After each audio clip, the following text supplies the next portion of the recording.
and welcome back to another new edition of Windows on Current Affairs. And today we take another deep look over the file of tourism of summer 2022. And as usual, we're going to be taking a look over sustainability of the tourism file in Egypt. Under the name, of course, under the title, Sustainable Tourism is one of the most important goals of Sustainable Development 2030 and until 2063. Of course, as we all know, that Egypt is an excellent destination, a charming destination, a top destination for all seasons. Not a specific season. There are different visitors, different tourists that come over and flock to Egypt throughout the whole year, but each for every season.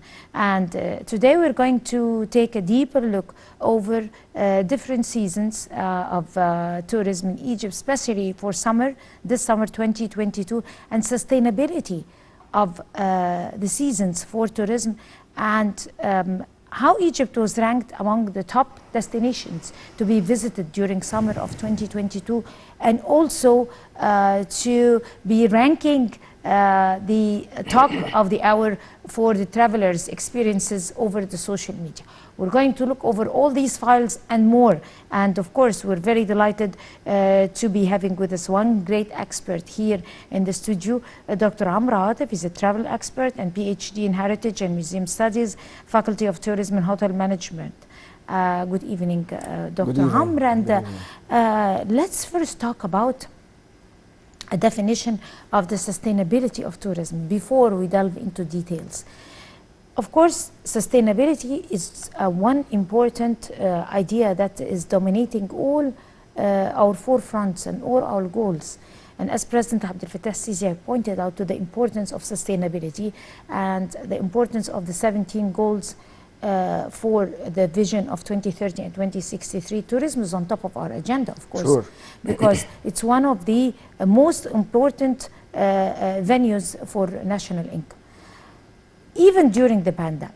So, in light of all that, there should be sustainability with the file of tourism. Give us a definition, a full definition of sustainable tourism. Well, sustainability is a very important element in tourism, and now it's very trendy worldwide. You hear about sustainability everywhere in the world. Europe now talks about sustainability day in and day out. The US talks about sustainability, and sustainability mainly is to protect the sites and take the most benefit out of it economically and socially and socio-economically, and also keeping it for the generations to come. So we need to restore the sites, to maintain it. So it goes through environmental path, through economical path, and through socio-economical. One of the very main important elements of sustainable tourism is the local community, engaging the local community in the tourism equation in general. And Egypt is taking very good steps with that. And as you said, President Abdel Fattah al-Sisi has been talking about tourism and about sustainability, especially with the strategy of sustainability of 2030. So, I mean, if we talk about one of the sites of Egypt, like Old Cairo, for instance, the religious complex in Old Cairo, and this complex, there are lots of local community who live there. We just need to engage them more to tourism. When you go there and you see the churches and the synagogue and the mosques and this and that, we need to protect the crafts, the Egyptian crafts, and teach the locals some of revive those crafts, you know, and give them chance for jobs, and let them feel that they are part of tourism. It's not only that the travelers would drive through or walk through and visit the area and leave.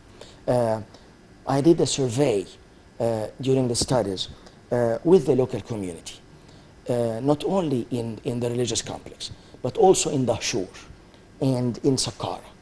And guess what?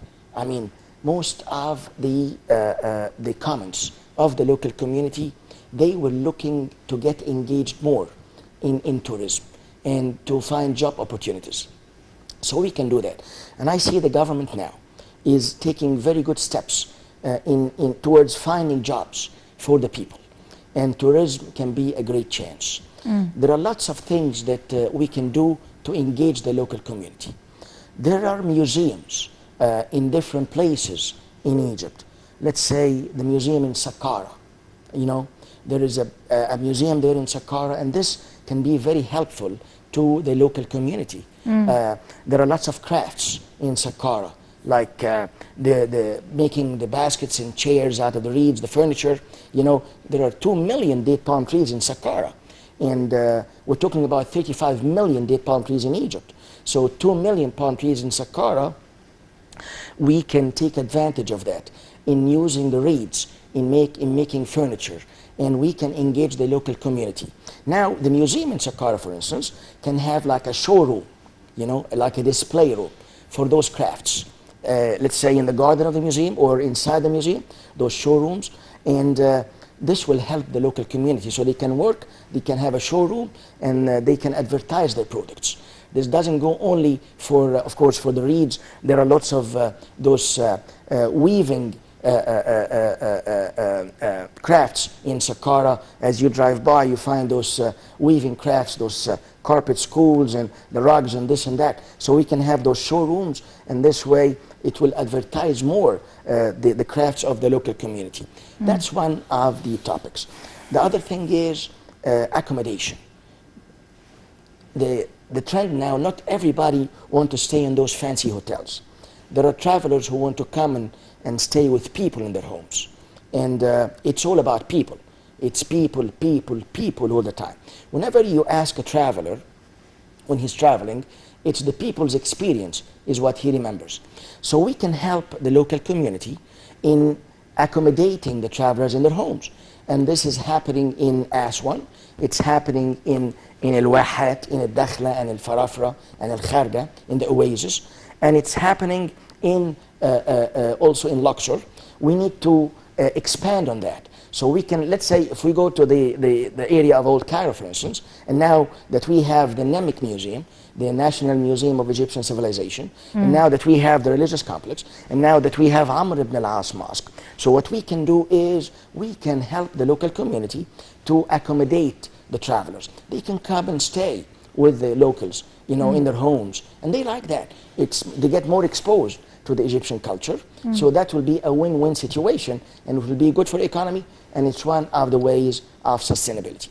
Those are just ideas how to take care of the idea of sustainability. We can also, the Coptic Museum, and I'm happy to mention that in your program, the Coptic Museum in the religious complex, we need to emphasize and to focus more on visiting the Coptic Museum, you know, because this is one of the most important Coptic museums worldwide. In other words, if anybody who are studying the Coptic religion or the Coptic studies should visit the Coptic Museum, because it has a rare collection that does not exist anywhere else in the world.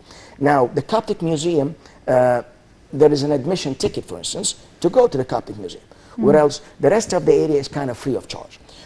What happens usually is that people would visit the area, but just ignore the Coptic Museum, you know, because of the admission ticket. And I'm not talking about here, I'm talking about the tour operators outside Egypt in general, kind of trying to make an extra buck here or an extra buck there. Now, what we can do is we can make the ticket in general for the whole area, so we can more include the visit of the museum, and this way it will be an inviting museum more, and people will visit more, especially that with accessibility to the museum, we have this underground, the subway, that goes all the way, and actually the station is right in front of the entrance of the museum. So I think that's another thing to make people visit the museum more and enjoy the history more. So those are some of the ideas. The National Egyptian Museum for Civilization is one of the best examples for sustainability. In fact, it was established and erected to give a sustainable a new vision for the Egyptian tourism. Sure. Because it does not only reflect or present the stereotyped services for touristic facilities and services and antiquities and history and all that, but also some other sustainable activities, right? Sure. And it's the one of its kind here in the Middle East. It is, I mean, it could be compared. Of course, there is another museum, a similar one to it in New York, Manhattan. Yeah, sure. The NAMIC, the National Museum of Egyptian Only it doesn't have that much of antiquities like in Egypt. You can say that it is of a lesser, collection. rank. Of course. Lesser collection. Well, I believe that no museum in the world has a collection. Of course. Has a collection like the Nobody one can compete with our museums. We have in Egypt. I mean, if we talk about the Egyptian Museum of, in Tahrir Square, there are. Let us first talk about the national. Museum. The NAMIC, the National Museum of Egyptian Civilization, is amazing, and the way it's built and displayed, it's like 50,000 pieces. I mean, in the museum, and it's like a semicircle. And we surrounded by the lake and surrounded by outside there is this water spring. I mean of Ain al-Sira, and which is actually the meaning is the water spring, or as a matter of fact. So when you walk inside the museum, it's like, as I was telling you, the semicircle, and starts with the pre-dynastic pieces. So first you see a skeleton that's like 35,000 BC. You know what I mean? I mean, travelers would stop in front of this piece of the skeleton that's 35,000 BC years old, and they get amazed. I mean, they haven't seen something like that in the world. And then you go in the pre-dynastic part, and then Old, Middle, and New Kingdom, and then you go through the Greco-Roman section, and there are pieces that are hand-picked. There is artifacts. There are artifacts that are handpicked, and they are one of a kind. Every item represents Egypt one way or another, and it has been perfectly chosen. I'm talking about the museum collection and the display they have there. So they have the agriculture. There is a section for agriculture, for instance, and of course you know that Egypt is an agricultural country. So they have those silos, where they used to keep the grains, for instance. They have the agriculture collection, for plowing and for this and that. They also have pieces, bread making. Amazing collection of women kneading the dough and grinding the flour, and limestone pieces dates back to the 4th dynasty, Old Kingdom. We're talking 2600 BC. And then you go further and you get to see a papyrus piece of Sinuhi, one of the ancient Egyptian generals, and you see this scroll that's displayed, amazingly displayed there. And then you find the chair of Queen Hatshepsut, the mother of King Cheops, the builder of the Great Pyramid of Giza. And then next to that you find pieces from the Old Kingdom, and then you see the statue of Thutmose III, the great warrior Thutmose III. And they talk about Thutmose III, by the way, quickly, and they call him Napoleon Bonaparte of the ancient Egyptian history. He's a king who never lost a battle.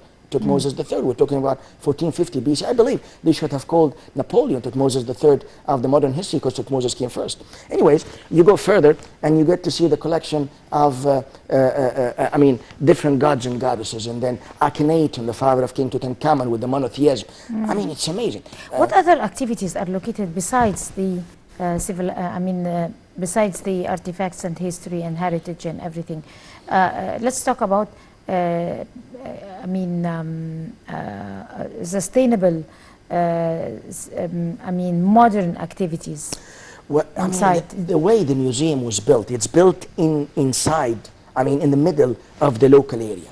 And around the museum, there are lots of, craft industry. We're talking about pottery making. There's a big area where they make pottery and the Egyptian crafts. outside the doors of the museum, you know. So this is a clear example for sustainability, because now they make those crafts and the travelers will go inside the museum and they can go outside and have a look at the crafts and the pottery making and this and that. So that's very big part of sustainability. Inside the museum itself, you find the people making the brass, you know, the brass work and I mean the plates out of the inlaid brass and so which is also amazing. Also, there are not very far from the museum, there are, I mean, places that makes the Egyptian textile and you know, and the Egyptian galabiyas and cotton products and this and that. So also this would engage this kind of industry and would be a clear sign. So there are folkloric customs also. Folkloric customs, there are pottery making, there are local crafts making outside the museum. And the museum... And there is a theater. There is a theater, of course, for... And there is a ballroom. Yes, I mean, there is a theater and a ballroom in the museum. Now the theater... What is it used for?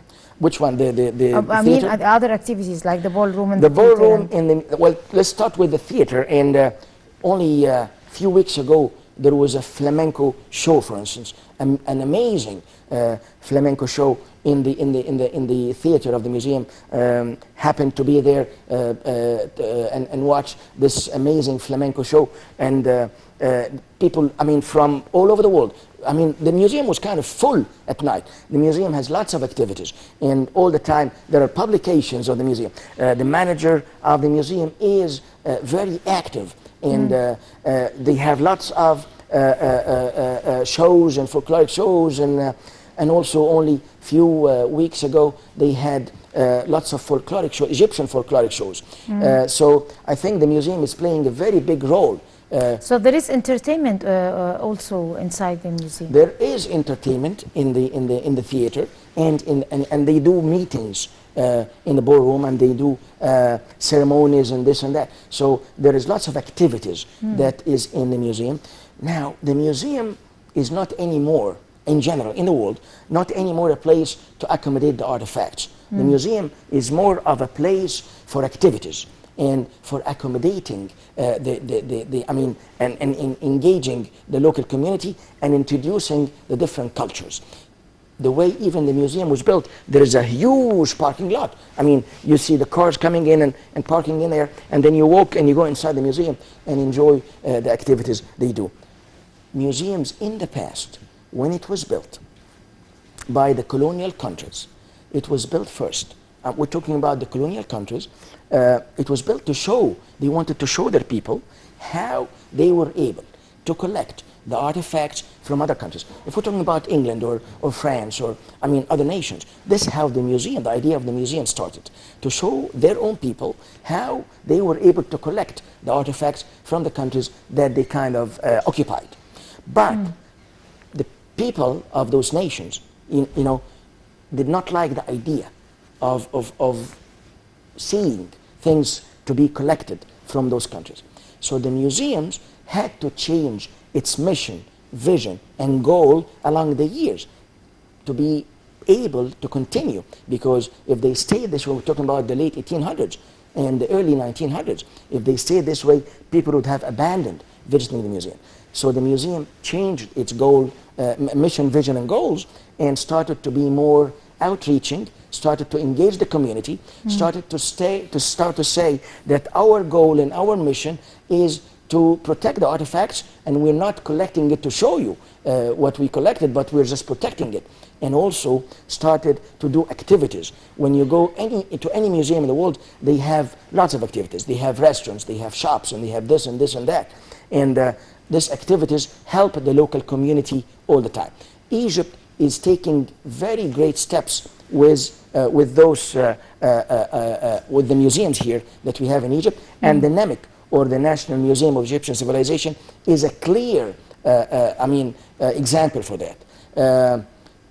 It's always busy with activities. So travelers would go in the museum in the morning, they would go in the museum, visit the museum in the morning, and at night there are lots of activities. And now people follow the publications of the museum, and it's amazing. I mean, you go with a traveler, I mean, you go with a group and they tell you there is a ceremony, or there is a festival, or there is a celebration in the Nemik, in the National Museum. Imagine, so they know and they follow and they can tell. So I think that's a very good example for sustainability, and a very good example for... And we do not also forget the mummies of the Golden Parade that were located inside the Nemik. Sure. I mean, that's one of, I mean, the main reasons they built the museum, and they moved the mummies from the old museum. One of the hottest attractions for this by museum. far. By far.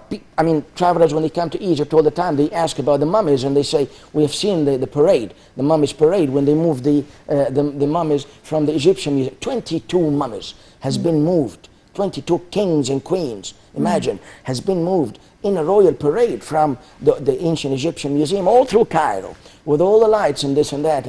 And they went and stayed in the Nemik now, in the place. People go there and they get amazed. And the good thing is, out of respect, they don't allow pictures. And I just love it. You're talking about sustainability. Taking pictures of the mummies is one of the good things of... not taking pictures is one of the good things of preserving the mummies. Because when people take photography, the flash photography affects the mummies, because it's all organic, elements and materials. So they don't allow taking pictures. And they don't even allow guiding in the mummies area. People go down there and they have a look at the mummies on display, and they come back and tell you, we've seen Ramses II, we've seen Hatshepsut, we've seen Merim Ptah. And they ask you, and every room had the pharaoh all by himself. I mean, the Egyptian pharaoh all by himself. And then there is a text on a wall that talks about him, like a little biography, you know, like autobiography of the king. This all was established inside Nemik. This all is established inside Nemik, and they also have those scenes from the Valley of the Kings and the Valley of the Queens, you know, by the entrance of the mummies area, with music and even the background of the music. I mean, there is, first of all, it's air conditioned. The second thing is there is a background, music background, that's very Egyptian, you know. It's hieroglyphic language? I mean, there is lots of hieroglyphic texts that are written, of course, everywhere. I mean the songs and the background? The songs, they don't say the songs because it's a phonetic language, but you can hear the Egyptian music, you know, this music that reminds you with the Old Kingdom, and so it's all Egyptian music, and it's very clear that they use the flute, and they use the harp, and they use all the ancient Egyptian instruments in playing it. This is the music in the background of the Nemik, the National Museum of Egyptian Civilization. You remind me also, there is a section in the museum of the musical instruments, an ancient Egyptian harp. Really? Yep, an ancient Egyptian harp, clappers, a flute, and several flutes actually, and a trumpet. So there are lots of musical instruments there, and it's very clear. They date back to the ancient times, and people go there and get astonished and amazed that, I mean, when people were living in caves, the ancient Egyptians had those musical instruments, you know, and it's a great civilization for sure, and people know about it. And travelers, if we go back to the advertisement of tourism in Egypt, now they study about Egypt since they are at school. I mean, all over the world. People study about Egypt and about the pyramids and about the ancient Egyptian civilization.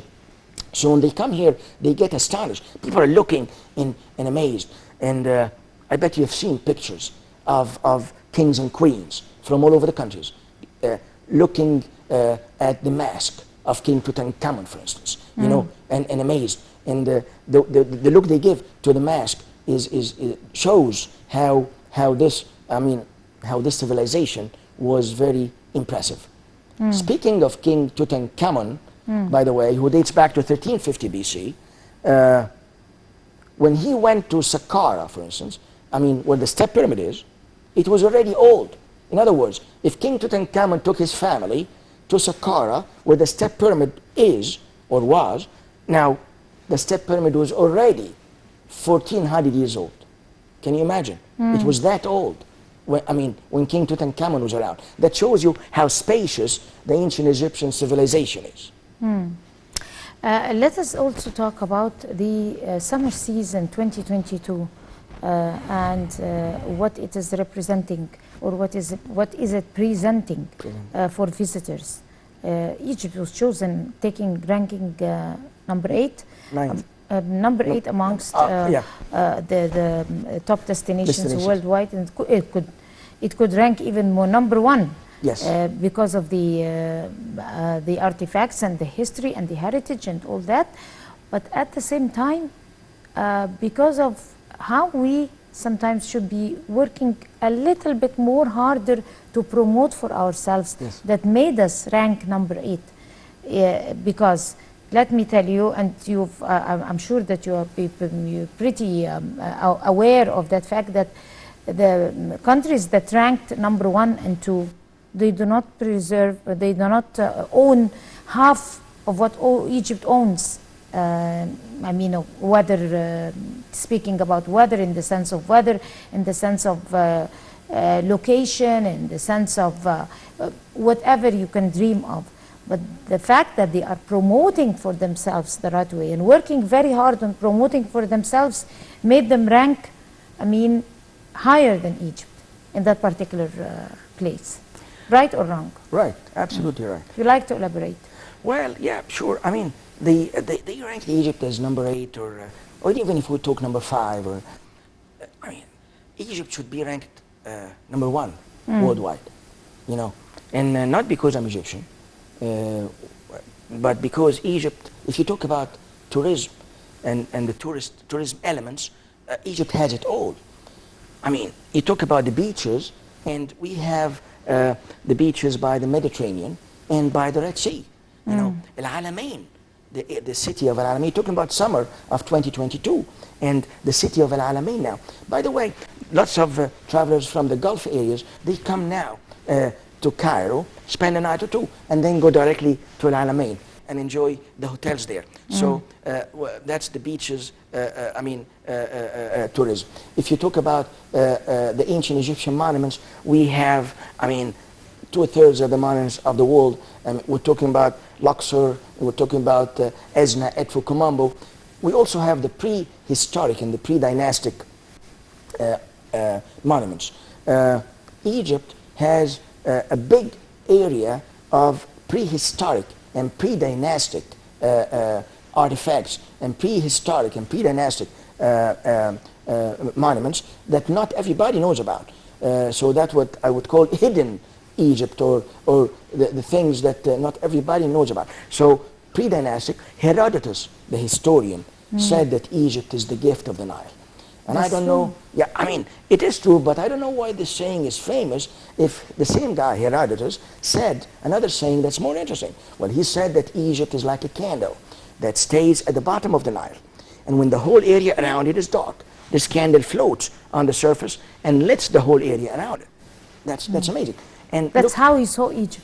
That's how he saw Egypt. But let us talk about the summer of 2022. We have like about 4 minutes left. Yeah. I mean, the travelers' experience, how they come over to Egypt and what they say about Egypt on social media.